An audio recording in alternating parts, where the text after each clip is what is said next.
ज्ञानिनां मुक्तिदात्रेय ज्ञानदा साधकस्य सा ज्ञानेश्वरी जनः पातु योगिध्येया सरस्वती ज्ञानेश्वरी जनः पातु योगिध्येया सरस्वती.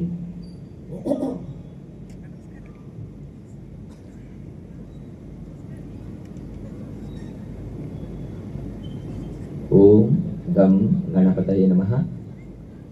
ओम द्राम दत्तात्रेयाय नमः.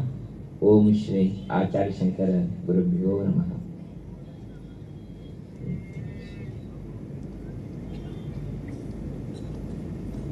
ಅತ್ಯಂತ ಆನಂದವಾಗ್ತಾ ಇದೆ. ಇವತ್ತಿನ ದಿನ ನಾವೆಲ್ಲರೂ ಸಹ ವಿರಾಟ್ ಹಿಂದೂ ಸಮ್ಮೇಳನ ನಿಮಿತ್ತ ಸುಂದರವಾದಂತಹ ವೇದಿಕೆಯ ಸಮ್ಮುಖದಲ್ಲಿ ಸೇರಿದ್ದೇವೆ. ನಮ್ಮೆಲ್ಲರನ್ನು ಕೂಡ ಆಶೀರ್ವದಿಸಲು ಪರಮ ಪೂಜ್ಯ ಗುರುವರ್ಯರು ಇಲ್ಲಿ ಬಂದಿದ್ದಾರೆ. ಅವರ ಚರಣಗಳಿಗೆ ನಮ್ಮಗಳನ್ನು ಸಲ್ಲಿಸ್ತಾ ಇದ್ದೇನೆ.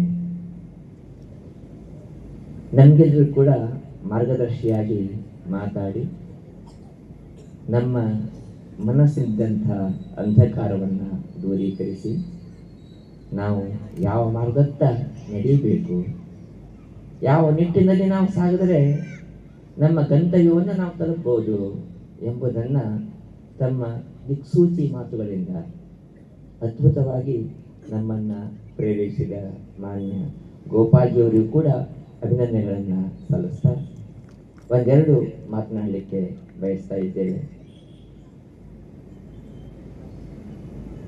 ನಮ್ಮ ರಾಷ್ಟ್ರೀಯ ಸ್ವಯಂ ಸೇವಕ ಸಂಘ 100 ವರ್ಷಗಳನ್ನು ಪೂರೈಸ್ತಾ ಇದೆ. 100 ಇದು ಒಂದು ಅದ್ಭುತವಾದಂಥ ಸಂಖ್ಯೆ. ಶತಮಾನಂ ಭವ ಅಂತ ಹೇಳಿ ನಮ್ಗೆ ಹೇಳ್ತಾರೆ, 100 ವರ್ಷ ಅಂತ ಬಾಳು ಅಂತ ಹೇಳಿ. ಆದರೆ ಇವತ್ತಿನ ದಿನ ನಮ್ಮ ರಾಷ್ಟ್ರೀಯ ಸ್ವಯಂ ಸೇವಕ ಸಂಘ 100 ವರ್ಷ ಬಾಳಿದೆ ಅಷ್ಟೇ ಅಲ್ಲ, ನಮ್ಮೆಲ್ಲರನ್ನು ಕೂಡ ಹಿಂದೂಗಳಾಗಿ ಬಾಳಲಿಕ್ಕೆ ಅವಕಾಶ ಮಾಡಿಕೊಟ್ಟಿದೆ ಅಲ್ಲ. ಅದಕ್ಕಾಗಿ ನಾವು ಆ ರಾಷ್ಟ್ರೀಯ ಸ್ವಯಂ ಸೇವಕಕ್ಕೆ ನಮನಗಳನ್ನು ಸಲ್ಲಿಸಲೇಬೇಕ್ರಿ. ಯಾವ ಕನಸನ್ನು ಡಾಕ್ಟರ್ ಹೆಡಗೇವಾರವರು ಹೊಂದಿದ್ರು, ಪ್ರಾಯ ಆ ಕನಸು ಇವತ್ತು ನೆನಸಾಗ್ತಾ ಇದೆ. ಆ ನೆನಸಾಗಲಿಕ್ಕೆ ಮೂಲ ಪುರುಷನಾದಂಥ ಶ್ರೀರಾಮಚಂದ್ರ ಅಯೋಧ್ಯೆಯಲ್ಲಿ ನೆಲೆ ನಿಂತಿದ್ದಾನೆ. ಇದನ್ನು ನಾವೆಲ್ಲರೂ ಕೂಡ ಕಣ್ಣಾರೆ ತುಂಬಿಕೊಂಡಿದ್ದೇವೆ. ಕೇವಲ ರಾಮ ಅಯೋಧ್ಯೆಯಲ್ಲಿ ನೆಲೆ ನಿಂತರೆ ಸಾಲದು, ನಮ್ಮೆಲ್ಲ ಹೃದಯದಲ್ಲೂ ಕೂಡ ರಾಮ ನೆಲೆಸಬೇಕಾಗಿದೆ. ಆ ನಿಟ್ಟಿನಲ್ಲಿ ಭಾರತೀಯರಾದಂಥ ನಾವು ಹಿಂದೂಗಳಾಗಿ ಮುಂದೆ ಸಾಗಬೇಕಾಗಿದೆ. ರಾಮ ಎಲ್ಲಿರ್ತಾನೋ ಅಲ್ಲಿ ಆರಾಮದಾಯಕವಾದಂಥ ವಾತಾವರಣ ಸಹಜವಾಗಿ ಸೃಷ್ಟಿಯಾಗ್ತದೆ. ಅಷ್ಟೇ ಅಲ್ಲ, ರಾಮ ಎಲ್ಲಿರ್ತಾನೋ ಅಲ್ಲಿ ದುಷ್ಟ ಸಂಹಾರವೂ ಕೂಡ ಆಗ್ತದೆ ಎಂಬುದನ್ನು ನಾವು ಯಾವ ಕೂಡ ಮರೆಯಬಾರದು. ನಮ್ಮನ್ನ ಯಾವ ದೃಷ್ಟಿ ನೋಡ್ತಾರೋ ಅವರನ್ನ ಹಾಗೆ ಬಿಟ್ಟರೆ ಪ್ರಾಯ ರಾಮ ಅವತಾರದ ಸಾರ್ಥಕತೆ ಹೇಗೆ ಆಗುವುದಿಲ್ಲವಾಗಿತ್ತು, ಹಾಗೆಯೇ ನಮ್ಮ ಜೀವನದಲ್ಲಿ ರಾಮನ ಆದರ್ಶಗಳನ್ನು ನಾವು ಪರಿಸರಬೇಕಾದ್ರೆ ನಾವು ಸೌಭಾಗ್ಯಯುತರಾಗಿ ಶಾಂತವಾಗಿ ಬಾಳಬೇಕು. ಅಷ್ಟೇ ಅಲ್ಲ, ನಮ್ಮತ್ತ ಕೆಟ್ಟ ದೃಷ್ಟಿಯಿಂದ ನೋಡುವಂಥದನ್ನು ನಾವು ಸರಿಬೇಡುವ ಕಾಲವೂ ಕೂಡ ಇವತ್ತು ಬಂದಿದೆ ಎಂಬುದನ್ನು ನಾವೆಲ್ಲರೂ ಕೂಡ ಇವತ್ತು ತಿಳ್ಕೊಳ್ಬೇಕಾಗಿದೆ. ಆ ನಿಟ್ಟಿನಲ್ಲಿ ನಾವೆಲ್ಲರೂ ಕೂಡ ಇವತ್ತು ಮುಂದುವರಿಯಬೇಕಾಗಿದೆ. ನಾವೆಲ್ಲ ಹಿಂದೂ, ನಾವೆಲ್ಲ ಬಂಧು, ನಾವೆಲ್ಲ ಮುಂದೆ ಎಂಬಂಥ ತಿಳುವಳಿಕೆಯಲ್ಲಿ ನಾವು ಇವತ್ತು ಬಾಳಬೇಕಾಗಿದೆ. ಪ್ರಾಯಶಃ ನಾವು ಒಂದು ಮಾತುಗಳನ್ನು ಯಾವಾಗಲೂ ಕೂಡ ನೆನಪಿಟ್ಕೊಳ್ಬೇಕು. ನಮ್ಗೆ ಹೇಳ್ತಾರೆ ಬುದ್ಧಿ ಕರ್ಮಾನುಸಾರಿಣಿ ಅಂತ ಹೇಳಿ. ನಮಗೆ ಬುದ್ಧಿ ಯಾವುದರಿಂದ ಬರ್ತದೆ ಅಂತ ಹೇಳಿದರೆ ನಮ್ಮ ಕೃತಿಗಳಿಂದ ನಮಗೆ ಬುದ್ಧಿ ಬರ್ತಾ ಹೋಗ್ತದಂತೆ. ನಾವು ಯಾವ ರೀತಿ ಕೃತಿಗಳನ್ನು ಮಾಡ್ತಾ ಇದ್ದೇವೆ ಆ ರೀತಿಯ ಬುದ್ಧಿ ನಮ್ಮಲ್ಲಿ ಸಹಜವಾಗಿ ಪರಿವರ್ತನೆಗೊಳ್ತಾ ಹೋಗ್ತದೆ. ನಾವು ತಪ್ಪುಗಳನ್ನೇ ಮಾಡ್ತಾ ಹೋದಾಗ ತಪ್ಪುಗಳು ಮಾಡುವಂಥ ಬುದ್ಧಿ ಸಹಜವಾಗಿ ಬೆಳೀತಾ ಹೋಗ್ತದೆ. ಚೌರ್ಯವನ್ನು ಮಾಡುವಂಥದ್ದನ್ನು ಇಟ್ಕೊಂಡಾಗ ಚೌರ್ಯ ಮಾಡುವಂಥ ಬುದ್ಧಿ ಪ್ರಸರವಾಗಿ ಹೋಗ್ತದೆ.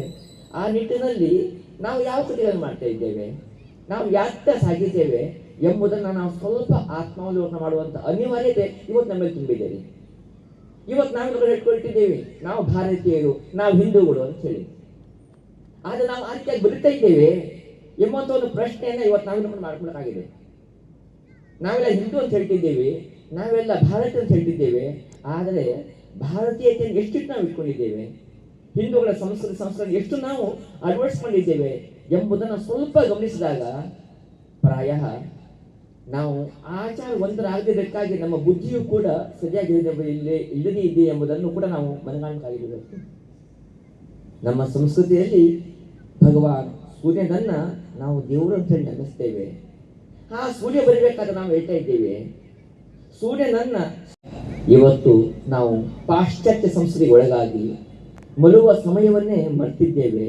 ಮಲಗಬೇಕಾದ್ರೆ ಯಾವುದೋ ಊಟಾಟಿಗಳಲ್ಲಿ ನಾವು ನಮ್ಮ ಸಮಯವನ್ನ ವ್ಯರ್ಥ ಮಾಡ್ತಾ ಸೂರ್ಯ ಎದ್ದ ನಂತರ ಎಷ್ಟೋ ಹೊತ್ತಿಗೆ ನಾವು ಹೇಳ್ತಾ ಇದ್ದೇವೆ. ಇದು ಎಷ್ಟು ಸರಿ? ಭಾರತೀಯರಾಗಿ ಹಿಂದೂಗಳಾಗಿ ನಾವು ನಮ್ಮತನದ ಸ್ವಲ್ಪವನ್ನು ಕೂಡ ತಿಳ್ಕೊಳ್ಳಿಕ್ಕೆ ಸಾಧ್ಯವಾಗದೆ ಹೋಯ್ತಲ್ವಾ? ಹೀಗಾಗಬೇಕಾಗಿತ್ತ ಎಂಬುದನ್ನ ನಾವು ಸ್ವಲ್ಪ ಇವತ್ತು ಮನಗಾಣಬೇಕಾಗಿದೆ.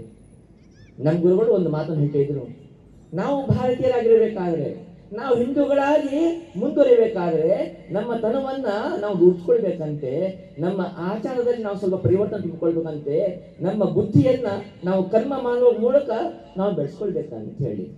ಹೀಗಾಗಿ ಭಾರತೀಯರಂತ ನಾವು ಬೆಳಗ್ಗೆ ಏಳುವುದನ್ನ ಒಂದು ಸಲ ರೂಢಿ ಮಾಡ್ಕೊಂಡ್ಬಿಟ್ರೆ, ಸೂರ್ಯನನ್ನ ಸ್ವಾಗತಿಸುವಂತ ಒಳ್ಳೆಯ ಭಾವನೆಯನ್ನ ಬೆಳೆಸ್ಕೊಂಡ್ಬಿಟ್ರೆ ಪ್ರಾಯ ನಾವೆಲ್ಲೂ ಕೂಡ ಹಿಂದೂಗಳಾಗಿ ನಾವೇನ್ ಮಾಡ್ತಿದ್ದೀವಿ ಎಂಬುದನ್ನು ಅರಿಲಿಕ್ಕೆ ಸಾಧ್ಯವಾಗ್ತದೆ. ಆ ನಿಟ್ಟಿನಲ್ಲಿ ನಾವು ಹೇಳುವಂಥದ್ದು ಒಂದೇ ಒಂದು ಮಾತು, ನಮ್ಮ ಗುರು ಹೇಳ್ತಿದ್ರು, ನಾವು ಮೊಟ್ಟ ಮೊದಲು ಭಾರತೀಯರಾಗಬೇಕಾದ್ರೆ, ಹಿಂದೂಗಳಾಗಬೇಕಾದ್ರೆ ಬೆಳಿಗ್ಗೆ ಸೂರ್ಯೋದಯಕ್ಕಿಂತ ಮುಂಚೆ ಹೇಳುವುದನ್ನ ಪರಿಪಾಟಿ ಮಾಡ್ಕೊಳ್ಬೇಕು ಅಂತ ಹೇಳಿ, ರೂಢಿ ಮಾಡಿಕೊಳ್ಬೇಕು ಅಂತ ಹೇಳಿ. ಯಾಕೆ? ಬುದ್ಧಿ ಕರ್ಮಾನುಸರಣೆ. ನಾವು ಯಾವ ಕರ್ಮವನ್ನು ಮಾಡ್ತಾ ಇದ್ದೇವೆ? ಸೂರ್ಯ ಎದ್ದನಂತ ಹೇಳ್ತಾ ಇದ್ದೇವೆಯೋ, ಸೂರ್ಯನಿಗಿಂತ ಮುಂಚೆ ಹೇಳ್ತಾ ಇದ್ದೇವೆ, ಸೂರ್ಯನನ್ನು ಸ್ವಾಗತಿಸ್ತಿದ್ದೇವೆ, ಸೂರ್ಯನ ಧಿಕ್ಕರಿಸ್ತಾ ಇದ್ದೇವೆ ಎಂಬುದನ್ನ ಇವತ್ತು ನಾವು ಮನಗಾಣಬೇಕಾಗಿದೆ. ಆ ನಿಟ್ಟಿನಲ್ಲಿ ಪ್ರಾಯ ನಾವು ಭಾರತೀಯರಾಗಬೇಕಾದ್ರೆ, ನಾವು ಹಿಂದೂಗಳಾಗಬೇಕಾದ್ರೆ ಮೊಟ್ಟ ಮೊದಲು ಬೆಳಿಗ್ಗೆ ಹೇಳುವಂತಹ ಒಂದು ಅಭ್ಯಾಸವನ್ನು ನಾವು ಮಾಡಿಕೊಳ್ಬೇಕು. ಅದರೊಟ್ಟೊಟ್ಟಿಗೆ ನಮ್ಮ ಗುರು ಹಿರಿಯರನ್ನ ಗೌರವಿಸುವುದನ್ನ ನಾವು ಕಲ್ತ್ಕೊಳ್ಬೇಕು. ಯಾವ ಸಂಸ್ಕೃತಿಯಲ್ಲಿ ಮಾತು ದೇವೋಭವ, ಪಿತೋ ದೇವೋಭವ, ಆಚಾರ್ಯ ದೇವೋಭವ, ಅತಿಥಿ ದೇವೋಭವ ಅಂತ ಮಾತುಗಳಲ್ಲಿ ನಮಗೆ ತಿಳಿಸ್ಕೊಟ್ಟಿದ್ರು, ಅಂಥ ಸಂಸ್ಕೃತಿ ನೋಡಿದಂಥ ನಾವು ನಮ್ಮ ಗುರು ಹಿರಿಯರನ್ನ ಗೌರವಿಸದೆ ಹೋಗಿಬಿಟ್ರೆ ಪ್ರಾಯ ಅವರ ಆಶೀರ್ವಾದಗಳನ್ನ ಹೊಂದಲಿಕ್ಕೆ, ಅವರ ಒಳ್ಳೆಯ ಭಾವನೆಯ ಬೀಜಗಳಲ್ಲಿ ನಮ್ಮಲ್ಲಿ ನಾವು ತೊಡಗಿಸ್ಕೊಳ್ಳಿಕ್ಕೆ ಸಾಧ್ಯವಾಗುವುದಿಲ್ಲ. ಆ ನಿಟ್ಟಿನಲ್ಲಿ ಗುರು ಹಿರಿಯರನ್ನ ಗೌರವಿಸೋದನ್ನ ನಾವು ಕಲ್ತ್ಕೊಳ್ಳೇಬೇಕು. ಅದರೊಟ್ಟೊಟ್ಟಿಗೆ ನಾವು ನಮ್ಮ ಮನೆಯ ಜನರೊಂದಿಗೆ ಪ್ರೀತಿಯಿಂದ ವರ್ತಿಸೋದನ್ನು ಕೂಡ ನಾವು ಕಲ್ತ್ಕೊಳ್ಬೇಕ್ರಿ.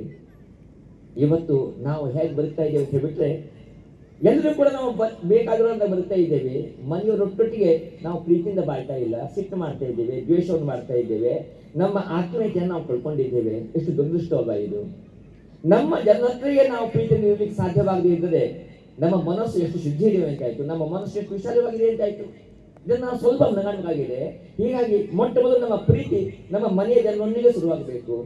ಅದು ವಿಸ್ತರಿಸ್ತಾ ಊರಿನತ್ತ, ದೇಶದತ್ತ ಸಾಗಿದಾಗ ನಾವು ಭಾರತೀಯರಾಗಿ ಬದುಕಲಿಕ್ಕೆ ಸಾಧ್ಯವಿದೆ. ಆ ನಿಟ್ಟಿನಲ್ಲಿ ಇವತ್ತು ನಾವೆಲ್ಲೂ ಕೂಡ ಮುಂದುವರಿಬೇಕಾಗಿದೆ. ನಾವು ಶೋಭಾಯಾತ್ರೆ ಬರ್ತಿರ್ಬೇಕಾದ್ರೆ ಪರಮ ಪೂಜ್ಯ ಗುರುಗಳು ಒಂದು ಮಾತು ಹೇಳ್ತಾ ಇದ್ರು, ಇವತ್ತಿನ ದಿನಗಳಲ್ಲಿ ಈ ಕಾರ್ಯಕ್ರಮದಲ್ಲಿ ನಾವು ಯುವಕರನ್ನು ಕಾಣಲಿಕ್ಕೆ ಸಾಧ್ಯವಾಗ್ತಾ ಇಲ್ಲ, ನಮ್ಮ ಅಕ್ಕರನ್ನು ಕಾಣಲಿಕ್ಕೆ ಸಾಧ್ಯವಾಗ್ತಾ ಇಲ್ಲ, ಇದು ತುಂಬಾ ದುರದೃಷ್ಟವಲ್ಲವೇ ಅಂತ ಹೇಳಿ.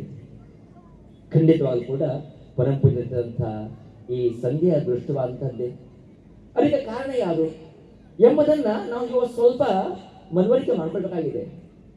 ಇದಕ್ಕೆ ಕಾರಣ ನಮ್ಮ ಯುವಕರಲ್ಲ, ನಮ್ಮ ಯುವತಿಯರಲ್ಲ, ಅವರನ್ನ ಬೆಳೆಸಿದ ತಂದೆ ತಾಯಿಗಳು ಎಂಬುದನ್ನ ನಾವು ಇವತ್ತು ಮರೆಯಬಾರದು. ನಾವು ಇವತ್ತು ನಮ್ಮ ಮಕ್ಕಳನ್ನ ಯಾವ ರೀತಿಯಾಗಿ ಬೆಳೆಸ್ತಾ ಇದ್ದೇವೆ? ನೀನೇನೋ ಕಷ್ಟಪಡೋದು ಬೇಡಪ್ಪ, ನೀನು ಆರಾಮಾಗಿ ಕಲ್ತ್ಕೋ, ಆರಾಮಾಗಿ ನೌಕರ ಮಾಡು, ಆರಾಮಾಗಿರು, ನೀನು ಏನು ಮಾಡಿ ನಡೀತದೆ ಅಂತ ಹೇಳಿ ಆ ರೀತಿಯಾಗಿ ನಮ್ಮ ಮಕ್ಕಳನ್ನು ಬೆಳೆಸ್ತಾ ಇದ್ದೇವೆ. ನಮ್ಮ ಸಂಸ್ಕೃತಿ, ಸಂಸ್ಕಾರ, ಆಚಾರ ವಿಚಾರಗಳನ್ನ ನಾವು ಮಕ್ಕಳಿಗೆ ಹೇಳ್ಕೊಳ್ತಾ ಇಲ್ಲ. ಭಾರತೀಯ ಭವ್ಯತೆಯ ಬಗ್ಗೆ ಅವ್ರಿಗೆ ನಾವು ತಿಳಿಸ್ಕೊಡ್ತಾ ಇಲ್ಲ. ನಮ್ಮ ತನವನ್ನು ನಾವು ಗುಡಿಸ್ಕೊಳ್ಬೇಕು, ನಾನು ಯಾರು ಎಂಬುದನ್ನು ನಾವು ಹೇಳ್ಕೊಳ್ತಾ ಇಲ್ಲ ಮಕ್ಕಳಿಗೆ. ಇದು ದುರದೃಷ್ಟವಲ್ಲವೇ? ಆ ನಿಟ್ಟಿನಲ್ಲಿ ಇವತ್ತು ನಾವು ಜಾಗೃತರಾಗಿದ್ದೀರಿ. ಆ ನಿಟ್ಟಿನಲ್ಲಿ ನಮ್ಮ ತನವನ್ನ ನಾವು ನಮ್ಮ ಮಕ್ಕಳಿಗೆ ಬೆಳೆಸಬೇಕಾಗಿದೆ. ಆ ನಿಟ್ಟಿನಲ್ಲಿ ಅವರನ್ನ ನಾವು ಮುಂದೆ ತರಬೇಕಾಗಿದೆ. ಕೇವಲ ಅವರು ಸುಶಿಕ್ಷಿತರಾದ್ರಷ್ಟೇ ನಮ್ಮ ಭಾರತದ ಭವ್ಯತೆ ಬೆಳೆಯಲಿಕ್ಕೆ ಸಾಧ್ಯವಿಲ್ಲ. ಯಾವಾಗ ನಮ್ಮ ಮಕ್ಕಳು ಸುಸಂಸ್ಕೃತರಾಗ್ತಾರೋ ಆವಾಗಲೇ ಹಿಂದೂಗಳಾಗಿ ಭಾರತೀಯರಾಗಿ ದೇಶಕ್ಕೆ ಭವ್ಯರಾದಂಥ ಒಂದು ಭವಿಷ್ಯವನ್ನು ಮಾಡಲಿಕ್ಕೆ ಅವರು ಸಾಧ್ಯವಾಗ್ತದೆ. ಆ ನಿಟ್ಟಿನಲ್ಲಿ ನನ್ನ ಎಲ್ಲ ತಂದೆ ತಾಯಿಗಳನ್ನು ನಾನು ಪ್ರಾರ್ಥನೆ ಮಾಡೋದಿಷ್ಟೇ, ಮಕ್ಕಳನ್ನ ಕೇವಲ ಸುಶಿಕ್ಷಣಷ್ಟಾಗಿ ಮಾಡಬೇಡಿ, ಅವರನ್ನು ಒಳ್ಳೆಯ ಸಂಸ್ಕೃತನಾದರೂ ಕೂಡ ಮಾಡಿ ಅವರನ್ನು ನೀನು ಭಾರತೀಯ, ನೀನು ಹಿಂದೂ ಎಂಬಂಥ ಭಾವನೆಯಲ್ಲಿ ಅವನನ್ನು ಬೆಳೆಸಂತ ಹೇಳಿಕೆ ಬೆಳೆಸ್ತಾ ಇದ್ದೇವೆ. ತುಂಬ ಸಂತೋಷವಾಗ್ತಾ ಇದೆ. ಇವತ್ತಿನ ದಿನ ನಾವು ಇಂಥ ಅದ್ಭುತವಾದಂಥ ಕಾರ್ಯಕ್ರಮವನ್ನು ನಾವು ನೋಡ್ತಾ ಇದ್ದೇವೆ. ಪ್ರಾಯ ಇಂಥ ಒಂದು ಕಾರ್ಯಕ್ರಮವನ್ನು ಇವತ್ತು ನಾವು ನೋಡ್ತಾ ಇದ್ದೀವಿ ಅಂತ ಹೇಳೋದಕ್ಕೆ ಕಾರಣ ನಮ್ಮ ಹಿಂದಿರುವಂಥ ಶಕ್ತಿ, ರಾಷ್ಟ್ರೀಯ ಸಂಘದ ಶಕ್ತಿ ಎಂಬುದನ್ನು ನಾವು ಯಾವಾಗ ಕೂಡ ಮರೆಯಲೇಬಾರದು. ಪ್ರಾಯಶಃ ಇವತ್ತು ಆ ಶಕ್ತಿ ನಮ್ಮ ಜೊತೆ ಇದ್ದಿದ್ದರೆ ನಾನು ಹಿಂದೂ ಅಂತ ಹೇಳ್ಕೊಳ್ಳಿ ಕೂಡ ನಾವು ಇರುತ್ತಿದ್ವೋ ಏನೋ, ಅಥವಾ ನಾವು ಹಿಂದೂಗಳಾಗಿ ಇರ್ತಿದ್ವೋ ಇಲ್ವೋ ಇಷ್ಟು ತನಕ. ಆದರೆ ಆ ಶಕ್ತಿ ನಮ್ಮ ಮೇಲೆ ಕೆಲಸ ಮಾಡ್ತಾ ಇದೆ. ಆ ಶಕ್ತಿಗೆ ಒಂದದ್ದು ಆದಿಶಕ್ತಿ ಆ ಭಾರತ ಮಾತೆ ಎಂಬುದನ್ನು ಕೂಡ ನಾವು ನೆನಪಿಟ್ಕೊಳ್ಬೇಕು. ಹೀಗಾಗಿ ಆ ಭಾರತ ಮಾತೆಗೆ ಮಗದೊಮ್ಮೆ ನಾವೆಲ್ಲರೂ ನಮಸ್ಕರಿಸಲೇಬೇಕು. ಒಂದೊಂದು ಮಾತನ್ನು ಮಾತ್ರ ನಾನು ಈ ಸಂದರ್ಭ ಹೇಳಿ ಬಯಸ್ತಾ ಇದ್ದೇನೆ. ಭಾರತದಲ್ಲಿ ಇದ್ದಂಥ ಎಲ್ಲರೂ ಕೂಡ ತಿಳ್ಕೊಳ್ಳೇಬೇಕು, ನಾವು ಉಂಟಾ ಇರ್ತಕ್ಕಂಥದ್ದು ಭಾರತೀಯವಾದಂಥ ಅನ್ನ ಅಂಥೇಳಿ, ಭಾರತ ಮಾತೆಯ ಪ್ರಸಾದ ಅಂಥೇಳಿ, ಭಾರತ ಮಾತೆಯ ಹಾಲಿನ ನಾವು ಉಂಟಾ ಇದ್ದೀವಿ ಎಂಬುದನ್ನು ಭಾರತದ ಎಲ್ಲರೂ ಕೂಡ ತಿಳ್ಕೊಳ್ಬೇಕು. ಕೇವಲ ಹಿಂದೂಗಳಂತ ಹೇಳ್ತಾ ಇಲ್ಲ, ಎಲ್ಲರೂ ಕೂಡ ತಿಳ್ಕೊಳ್ಬೇಕು. ಯಾವಾಗ ಭಾರತ ಮಾತೆಯ ಅನ್ನವನ್ನು ನಾವು ಉಂಟಾ ಇದ್ದೇವೋ ಆವಾಗ ಭಾರತೀಯ ಭವ್ಯ ಪರಂಪರೆಯನ್ನು ನಾವು ಸ್ವಲ್ಪ ಒಂದಾದರೂ ಕೂಡ ನಮ್ಮ ಮನಸ್ಸಿಗೆ ನಾಟುವಂತೆ ನಾವು ಉಳಿಸ್ಕೊಂಡು ಹೋಗ್ಬಿಟ್ರೆ ನಮ್ಮ ಜೀವನ ವ್ಯರ್ಥವೇ ಸರಿ. ಅಷ್ಟೇ ಅಲ್ಲ, ನಾವು ತಾಯಿಗೆ ಉಂಡು ಬಗದಂತೆ ಆಗ್ತದೆ. ಈ ನಿಟ್ಟಿನಲ್ಲಿ ನಾವೆಲ್ಲರೂ ಕೂಡ ಇವತ್ತು ನಮ್ಮ ಜೀವನದಲ್ಲಿ ಉದಾತ್ತ ಚಿಂತನೆಯಲ್ಲಿ ಬೆಳೆಸ್ಕೊಳ್ಬೇಕಾಗಿದೆ. ನಾನೇ ಶ್ರೇಷ್ಠ, ನನ್ನ ಧರ್ಮವೇ ಶ್ರೇಷ್ಠ, ಬಾಕಿಯವರೆಲ್ಲರೂ ಕೂಡ ಕನಿಷ್ಠ ಎಂಬಂಥ ಭಾವನೆಯನ್ನು ನಾವು ಬಿಟ್ಟು ನಾವೆಲ್ಲರೂ ಕೂಡ ನಾವೆಲ್ಲರೂ ಕೂಡ ಬಂಧು ಎಂಬಂಥ ಉದಾತ್ತ ಚಿಂತನೆಯನ್ನು ಇವತ್ತು ನಾವು ಬೆಳೆಸ್ಕೊಳ್ಬೇಕಾಗಿದೆ. ಇವತ್ತು ಕೂಡ ಮಾನ್ಯ ಗೋಪಾಲಿ ಹೇಳಿದಂತೆ ಇನ್ನೂ ನಾವು ಕೂಡ ಜಾತಿ ಮತ ಪಂಥದಿಂದ ಇವತ್ತು ನಮ್ಮಲ್ಲಿ ನಾವು ಬಂಧವನ್ನು ಮಾಡ್ಕೊಳ್ತಾ ಇದ್ದೇವೆ, ನಮ್ಮಲ್ಲಿ ನಾವು ಬೇರೆ ಬೇರೆಯಾಗಿ ಬಾಳ್ತಾ ಇದ್ದೇವೆ. ಇದು ಎಷ್ಟು ಮಟ್ಟಿಗೆ ಸರಿ? ಪ್ರಾಯಶಃ ನಾವು ಹಿಂದೂ ಅಂತೇಳಿ ಒಂದು ಭಾವನೆಯನ್ನು ಬೆಳೆಸಿದಾಗ, ನಾವು ಭಾರತೀಯ ಅಂತೇಳಿ ಒಂದು ಭಾವನೆಯನ್ನು ಬೆಳೆಸ್ಕೊಂಡಾಗ ಪ್ರಾಯಶಃ ನಾವೆಲ್ಲ ಕೂಡ ಒಂದಾಗಲಿಕ್ಕೆ ಸಾಧ್ಯ ಇದೆ, ನಾವೆಲ್ಲ ಕೂಡ ಮುಂದುವರಿಲಿಕ್ಕೆ ಸಾಧ್ಯವಿದೆ. ಆ ನಿಟ್ಟಿನಲ್ಲಿ ನಾವೆಲ್ಲ ಕೂಡ ಒಂದಾಗೋಣ, ನಾವೆಲ್ಲ ಕೂಡ ಮುಂದುವರಿಯೋಣ, ನಾವೆಲ್ಲ ಕೂಡ ಹಿಂದೂ ಎಂಬಂಥ ಸ್ವಾಭಿಮಾನದಿಂದ ನಾವು ಹೇಳ್ಕೊಳ್ಳೋಣ ಅಂತ ಹೇಳುವಂಥ ಶಕ್ತಿ ಆ ಭಾರತ ಮಾತೆ ನಮಗೆ ಕರುಣಿಸಲಿ. ಅಷ್ಟೇ ಅಲ್ಲ, ನಮ್ಮ ರಾಷ್ಟ್ರೀಯ ಸಂಘ 100 ವರ್ಷಗಳಲ್ಲಿ ಇವತ್ತು ಸಂವತ್ಸರ ಪೂರೈಸಿ ಶತಮಾನೋತ್ಸವವನ್ನು ಆಚರಿಸ್ತಾ ಇದೆ. ಆ ನಿಟ್ಟಿನಲ್ಲಿ ಆ ಸಂಘಕ್ಕೆ ದುಡಿದಂಥ ಎಲ್ಲ ಕಾರ್ಯಕರ್ತರಿಗೆ ಮಗದೊಮ್ಮೆ ನಮ್ಮನ್ನು ಸುಳಿಸೋಣ, ನಮ್ಮನ್ನು ಮತ್ತೆ ಮುಂದೆ ಸಾಗಲಿಕ್ಕೆ ಆ ಸಂಘ ನಮ್ಮೆಲ್ಲರೊಟ್ಟಿಗೆ ಸಹಕರಿಸಲಿ, ನಮಗೆ ಒಳ್ಳೆಯ ವಿಶೇಷವಾದ ಜಾಗೃತಿಯನ್ನು ತುಂಬಲಿ ಅಂಥೇಳಿ ಮಗದೊಮ್ಮೆ ಆ ಸಂಘದ ಪ್ರಮುಖರಲ್ಲಿ ನಮ್ಮನ್ನು ಸಲ್ಲಿಸ್ತಾ ಅಂಥ ಶಕ್ತಿಯನ್ನು ಆ ಭಾರತ ಮಾತೆ ನಮ್ಮಲ್ಲಿ ತುಂಬಲಿ. ಆ ಜ್ಞಾನೇಶ್ವರಿ ನಮ್ಮಲ್ಲೆಲ್ಲರೂ ಕೂಡ ಆ ಜ್ಞಾನ ದೀಪವನ್ನು ಬೆಳೆಸಲಿ ಅಂತ ಹೇಳಿ ಆ ಮಾತಿಗೆ ಪ್ರಾರ್ಥಿಸ್ತಾ, ನನಗೂ ಕೂಡ ಈ ಒಂದು ಕಾರ್ಯಕ್ರಮ ಬರಲಿಕ್ಕೆ ಅವಕಾಶ ಮಾಡಿಕೊಂಡಂಥ ಎಲ್ಲ ನನ್ನ ಹಿಂದೂ ಸಮಾಜ ಬಾಂಧವರಿಗೆ ಮಗದೊಮ್ಮೆ ನಮ್ಮನ್ನು ಸಲ್ಲಿಸ್ತಾ, ಈ ಕಾರ್ಯಕ್ರಮವನ್ನು ಯಶಸ್ವಿಗೊಳಿಸಂತ ನನ್ನ ಎಲ್ಲ ಈ ಕಾರ್ಯಕ್ರಮ ಭಾಗವಹಿಸಿದಂಥ ಬಂಧು ಭಗಿನಿಯರಿಗೆ ಮಾತೆಯರಿಗೆ ಪುನಃ ನಮ್ಮನ್ನು ಸಲ್ಲಿಸ್ತಾ ಈ ನನ್ನ 20-25 ನಿಮಿಷಗಳ ಮಾತುಗಳಿಗೆ ವಿರಾಮವನ್ನು ಸಲ್ಲಿಸ್ತಾ ಇದ್ದೇನೆ. ಬೋಲೋ ಭಾರತ್ ಮಾತಾ ಕಿ, ಬೋಲೋ ಭಗವಾನ್ ಶ್ರೀ ರಾಮಚಂದ್ರ ಕಿ, ವಂದೇ ವಂದೇ ವಂದೇ